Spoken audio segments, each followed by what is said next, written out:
Hello, my name is Jakob Schmidth. I work for the Nordic Council of Ministers, which is situated in Copenhagen, Denmark. It is a cooperation between the 5 Nordic countries, Denmark, Norway, Sweden, Finland and Iceland, and it also encompasses the 3 autonomous regions, the Faroe Islands, Greenland and the Åland Islands between Sweden and Finland. I would like to use this opportunity to express our thanks that we have been invited to say a few words about the Nordic cooperation, and we would like to express our gratitude that we can participate in the conference, and a great greetings to U.S. Congressman Philemon Vela, to United Brownsville, and to the University of Texas at Brownsville. And my name is Claes Håkansson, and I work at the Nordic Council of Ministers as well with Jakob here. And we're going to give you some information about the work here in the Nordic part of Europe.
You could say that within Europe we have a number of different levels of policy.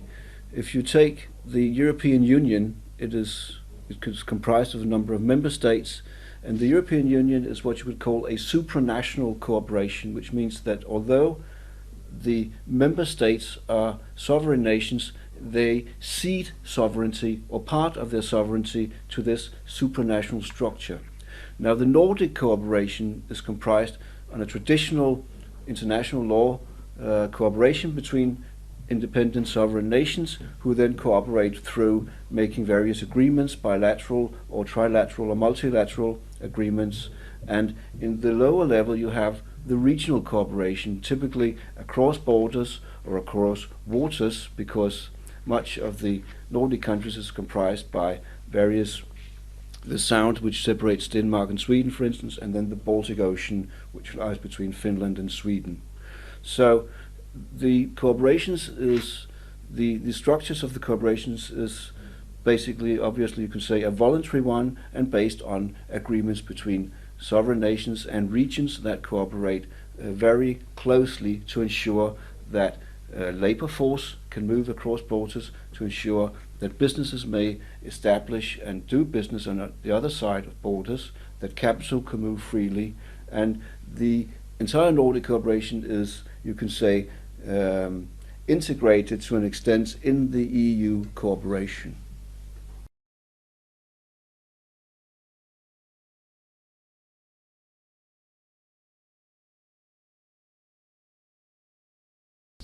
It's a basic rule within any form of Nordic cooperation. It has to be relatively concrete, it has to be meaningful to the citizen, and also the fact that it should give an added value when the 5 nation states do something together. It should give an added value to the fact that if they do it by themselves. So the idea is that constantly ensure that it's meaningful in the sense that the cooperation ensures more value per country than they would have achieved by doing it on their own. For instance, you see often in terms of the EU cooperation that the countries have to give information, have to give statistics in areas. Often it makes better sense for the countries to work out reports together rather than for themselves, partly because it can be used in Nordic cooperation, but also because often the platforms you have to build would make more sense to build in a larger cooperation, a larger scale cooperation than on the individual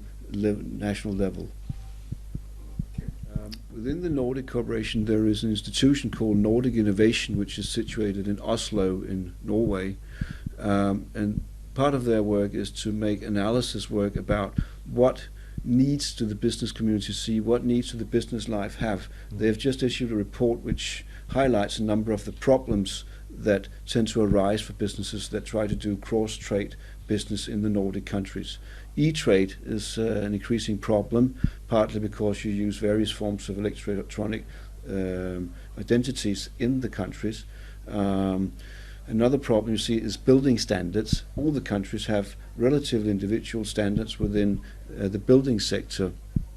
You have problems about, for instance, capital funds trying to move, etc. So the Nordic Innovation Organization highlights these things, and then we try by, for instance, having workshops for senior officials in the countries to make sure that you have partly an awareness, there's awareness about it, and then to work out practical solutions to these problems. How can the problems be solved so that you can ensure that the cross-trade border is flowing in a steadier pace?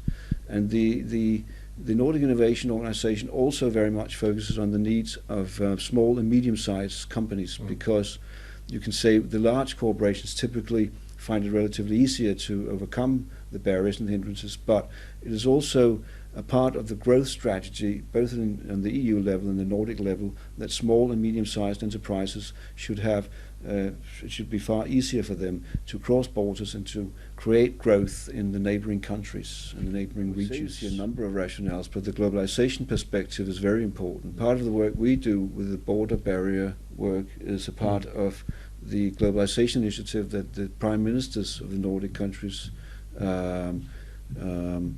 initiated back in 2007 with the Punkaharju Declaration. Punkaharju is a town in Finland where the prime ministers meet. They meet annually twice, the Nordic prime ministers.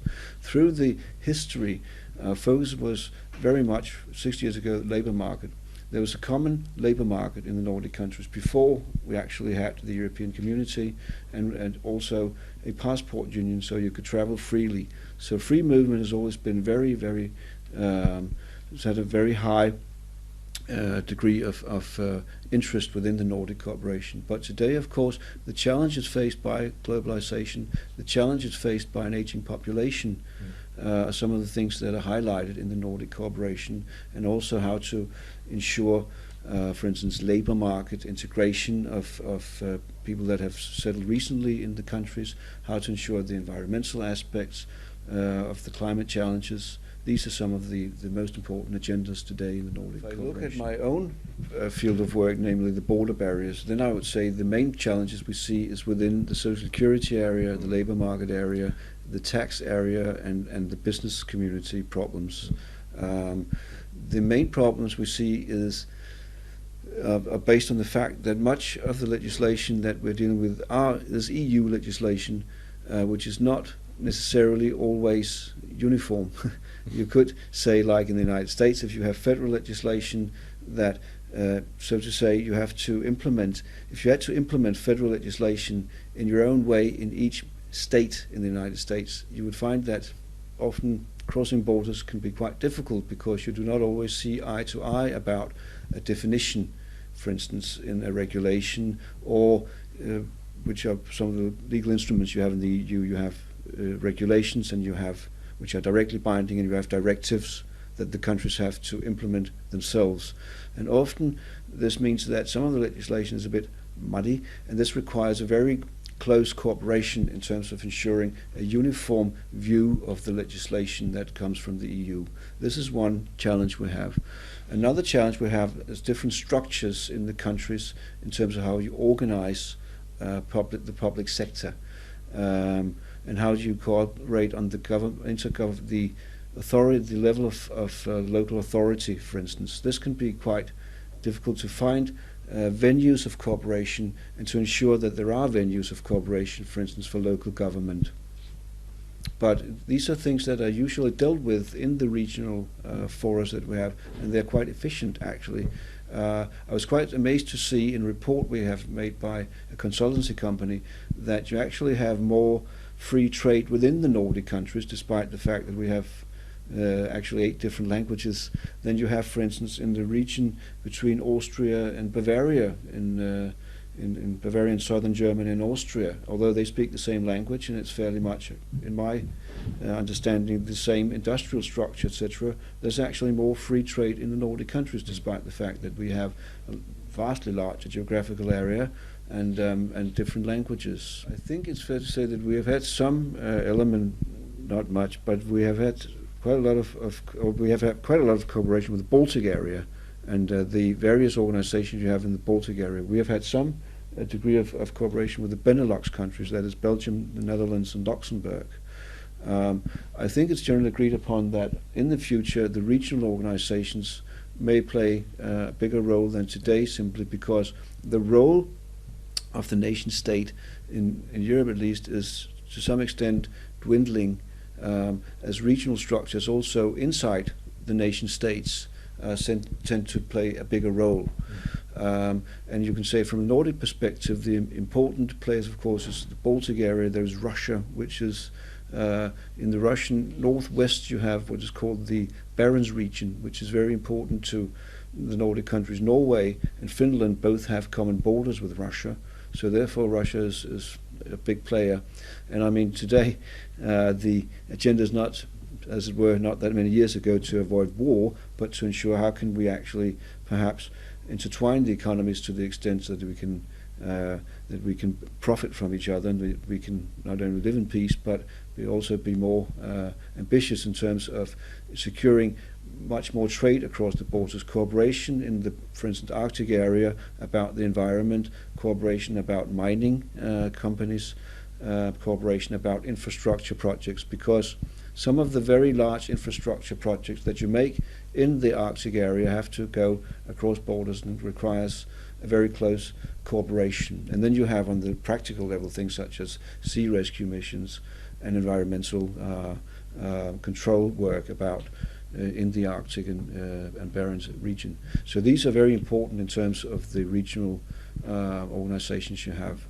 Then you can say on the West Nordic side, you also have the cooperation with the Faroe Islands, Iceland, Greenland, and Canada, where the obviously Canada and Greenland have waters between them and a number of common interests in terms of fishing policies, and also the environmental politic area and the educational politics is quite important also, because more and more people from Greenland go to Canada for their education, etc. And you have the very close-knit Inuit circumpolar cooperation, which is also of great importance. An example would be if you go from the bigger regions to the smaller regions within the Nordic countries, then this region we find ourselves in, the Öresund region, is an example of a very close-knit cooperation between Denmark and Sweden. There's absolutely room for improvement, but many things have actually succeeded extremely well.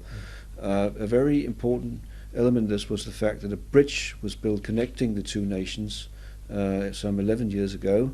The bridge was opened in the year 2000, and this of course also led to a need for a closer cooperation, because now the work commuting began to take place on a much larger level, and there was hopes that you could integrate the economies of these two sides of the borders to a much higher degree, and much has actually been accomplished. The commuting today is risen far beyond what was the case before the bridge, and also trade, of course, today between companies is at a far higher level, and you have the number of, which you did not have in the past, a number of local authorities have structures for cooperation, and you have a local political cooperation in the committee, where you have politicians from both Sweden and Denmark from various political levels cooperating. In Denmark, you can say you have what is called the municipalities, which is which do basically all public administration in terms of the citizens. In Sweden, you have other structures. Some of them are on the governmental level, but in terms of the local level politics, you also have the municipalities in Sweden, and then you have both in Denmark and Sweden regions that are, so to say, that usually deal with matters of health and education in some of the countries. And all these politicians meet in the Öresund committee and try to form common strategies and address the common problems that the region faces.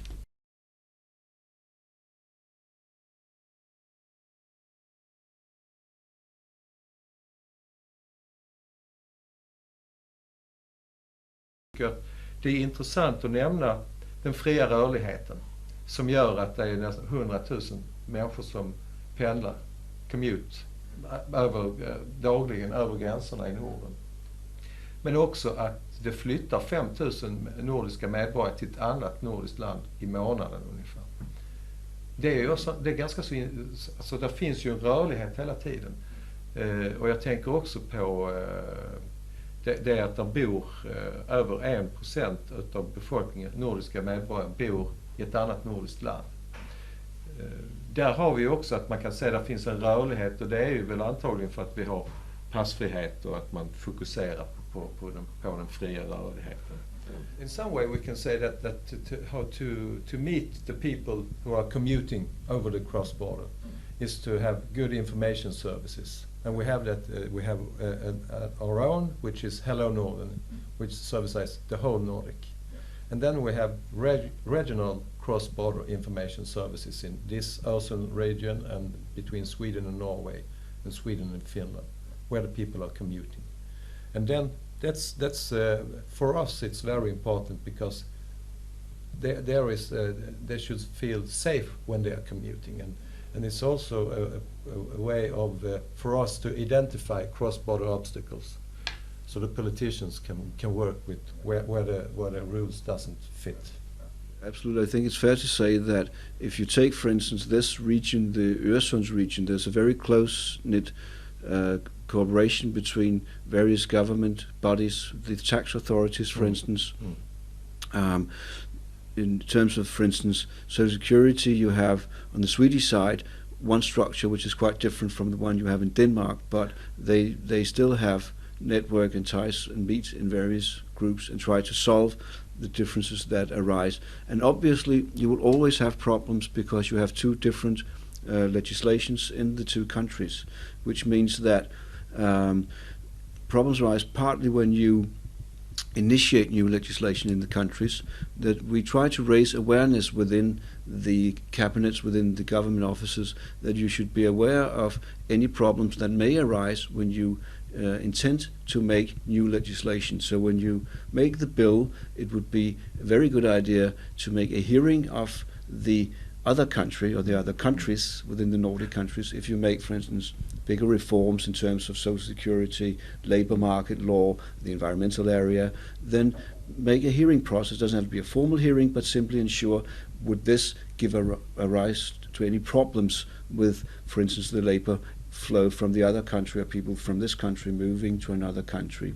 So this sort of awareness of the fact that your own national legislation may cause problems in the border region we see as extremely important, because within the Nordic countries you have partly the border region here, the Öresund region between Denmark and Sweden, and then you also have a very long border, by European standards anyway, of 1,200 kilometers, some 800 miles between Norway and Sweden.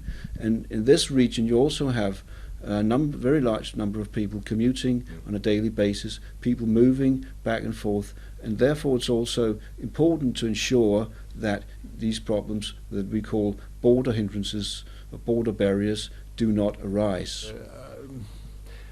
One important thing is where you have cooperation is for the infrastructure in the northern country, but also in the Öresund region, because that's the important thing for the commuting. And as Jakob said, there was about 2,000 people commuting 10 years ago, and today I think it's about 20,000, 25,000, about something like that. And the infrastructure is very important for the Öresund community, because it's not only for the region, because we are also building a bridge from Denmark to Germany, and then you have a link from the whole Scandinavian side through the Öresund region and down to Europe, and that's a very important thing, and I think that's one of the main things for the Öresund committee to work with. And then you have this ASS, jag tar det på svenska, som är forskningsanläggning i Lund, där du har forskningen i Lund, men du lägger all databehandling på den danska sidan. Du får ett kunskapskluster i Öresundsregionen, där du får alltså forskare från hela världen som ska tillträckas hit. Dessutom har du motsvarande byggnad eller forskningscenter i Hamburg. Och det betyder ju att du kommer att få en science corridor, en vetenskapskorridor från Hamburg till Lund. Och med en väl fungerande infrastruktur med höghastighetståg så kan du connecta Lund med Hamburg på 3 timmar med tåg. Och helt plötsligt så tittar vi lite längre fram, så kommer ju regionen här till att bli en dynamo, så att säga. Och då är det viktigt att det vi pratar om här, regelverken fungerar. Att man på nationell nivå ser till att få reglerna att fungera så enkelt som möjligt. Där räknar man med att det kommer att bli världens modernaste forskningsanläggning för detta. Och jag tror man räknar med nu har jag inte detaljer, men det är tusentals forskare som ska hit från hela världen. Och det är liksom den här regionens stora framtid, så att säga. Kopplingen mellan, så att säga, verksamhet, companies och universitetet. Och man har också valt att placera det här, för här är, jag tror det är 150 000 universitetsplatser i den här regionen. First of all, it's for the labor market, and that's the taxes and the social security.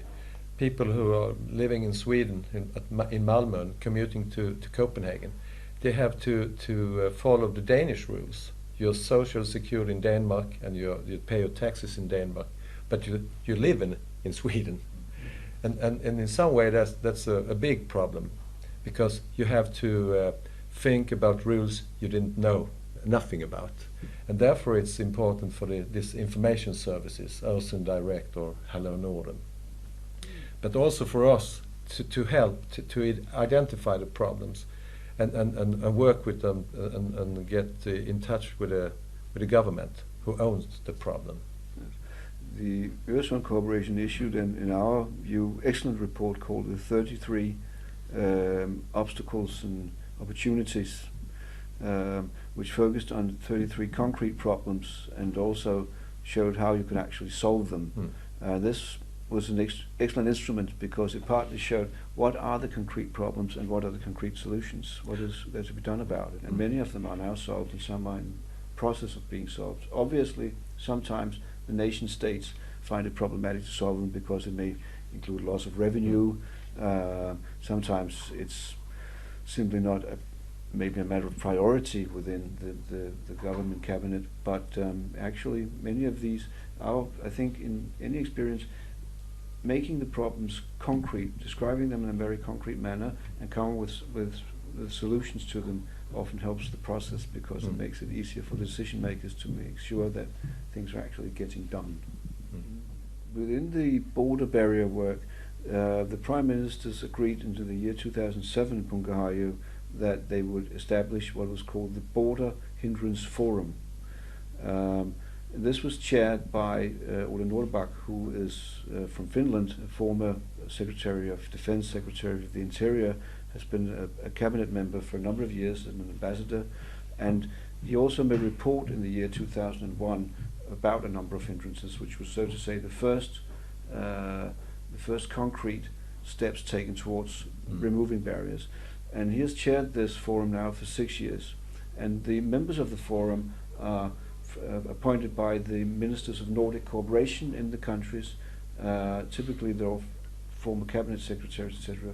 And they have had a very direct access to senior officials and to cabinet members, ministers, secretaries, as you'd say in the United States, and also the persons what we call, for instance, in Sweden, Secretary of State, which is not like the American foreign minister, but the closest political public official working for a secretary in a given area. And this dialogue has meant that there's been much more. It's been far easier to raise awareness about the problems that exist, and also that it has been possible to introduce various solutions to the problems in the cabinets in the Nordic countries. So this has been one part of the work of the Border Barrier Forum. Another very important part has been what you can call the preventive work, namely to ensure, in terms of legislators, that they are aware of the problems, that when bills come into parliaments and are discussed, that you are aware of the problems that it may give rise to hindrances in other countries or for the free trade between the countries. Now, this actually manifested itself in the fact that in the year 2011, for the first time in Nordic history, there was a joint debate in all 8 parliaments, both those of the nation states, but also in Greenland, the Faroe Islands, and the Åland Islands, where these border barriers were discussed at a parliamentary level. That, in its turn, in some countries, for instance in Denmark, gave close to an actual agreement between Parliament and the government that a number of concrete hindrances should be solved, or attempted to be solved, as often as a bilateral or trilateral agreements that are necessary. And in, for instance, Finland, it also gave course to a number of committee meetings and public hearings that should ensure a more resolute policy to ensure that these hindrances are taken out of the way. So, generally speaking, this part of the Border Hinder Forum work has been quite successful, and I think we are now entering a new form of organisation, new structure, but by and large it's fairly much the same structure. There will be an added value in terms of the fact that a member of the Nordic Council will sit in the forum, so you have a parliamentary, a person appointed by the Nordic parliaments also, and the General Secretary of this organisation will also play a bigger role in order to align the efforts with the efforts made in the various councils of ministers and the various committees of senior officials in this house, in this organisation. So I think it's been quite successful, and the Prime Minister's issued a new declaration giving support to the work and underlining the importance of the work being done in this forum. So that might be in a regional level, for instance, between the United States and Mexico. You could consider making a forum, a border hindrance forum, which could take up and discuss what problems arise between our two nations, what hindrances, for instance, does the business community see in terms of doing business on the other side, doing construction work, selling goods, moving capital across the border. Which problems do, for instance, commuters see, people who want to settle on the other side of the country? Then you could address these issues, for instance, in a regional forum, and then try to lift it to decision makers. It's always been a key element in Nordic cooperation to ensure free movement of students. And there's a number of agreements in the area, both for secondary school, for the university sector and college sector. The problems that we see today are mainly related to, for instance, student grants. If you have been working in one country for a period of time, you may actually lose the right to have student grants from your country of origin and not have obtained the right to student grants in the new country. That's one of the concrete problems we see. But generally, the flow of students in Nordic countries is quite a success story. It's big, and it continues to increase over the years. The cooperation structures are very strong in this area, and I think there's also is very useful in the sense that you can fill up places of education with young people from other countries that you cannot fill up with your own, so it can actually even out structural problems in the educational sector. So this has been very successful, and perhaps you could recommend in other regional areas that you have cooperation structures and agreements that ensures that students can move freely, because students and young people, of course, is the future, and they are also part of integrating economies, integrating countries culturally, and this is where we see a very large added value of the cooperation. I think that if you look at the Helsinki Treaty, it is a very vital instrument still.